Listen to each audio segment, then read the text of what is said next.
How can Egypt leverage its influence, particularly regional influence and relationships with the Arab states to prevent such proposals from being implemented?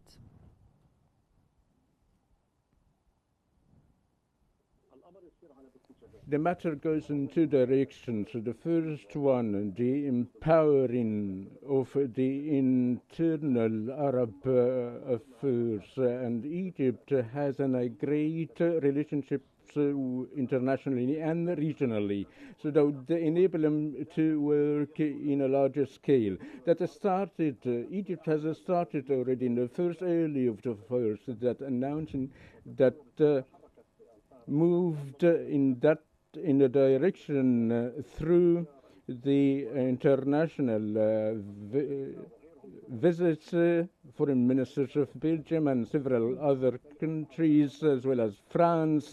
So that gains international support. There is a tangible stance supported by USA for the displacement.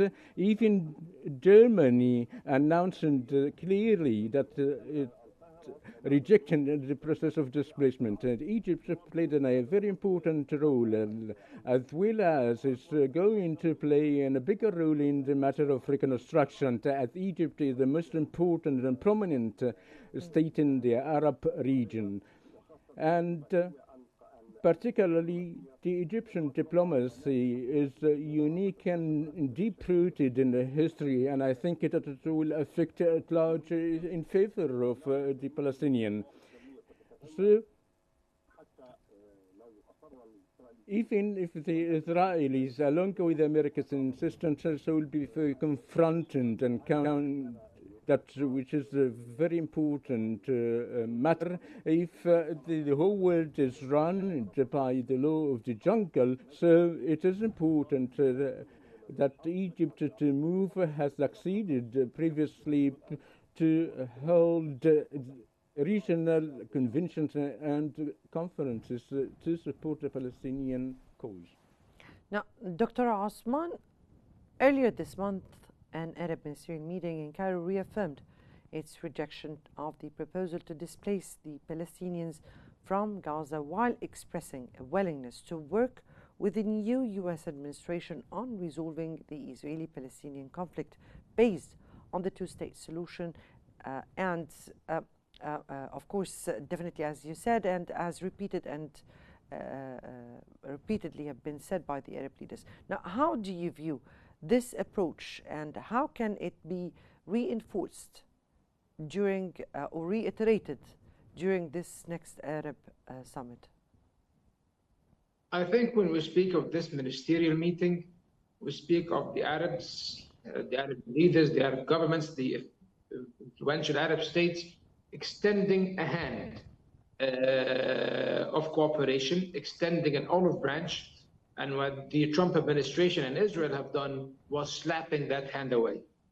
And now we are basically what the upcoming Arab summit is expected to be undertaking, if the situation remains as is for the next couple of weeks, will be creating a united front in order to effectively abort the displacement scheme sponsored by the Trump administration and by the Israeli government of Benjamin Netanyahu.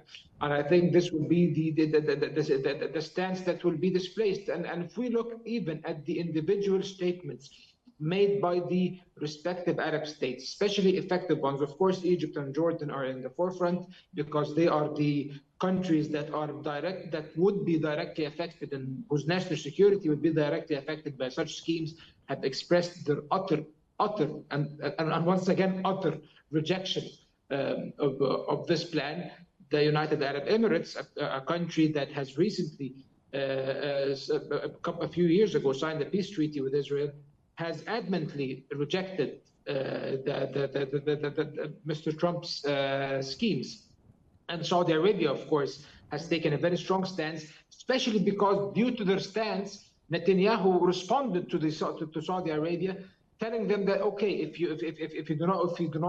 you want a Palestinian state, then you can host a Palestinian state or grant the Palestinians a state inside Saudi territory. Of course, such brazen statements by the Israeli Prime Minister has provoked and further Arab outrage and has further united collective Arab action against such schemes. And I'm actually very optimistic about the prospects of collective Arab action, because this is one of the very few and rare moments that the Arabs act collectively in order to protect their collective national security. Because of the Palestinian fall, then everybody else's safety and stability and national security will be in jeopardy.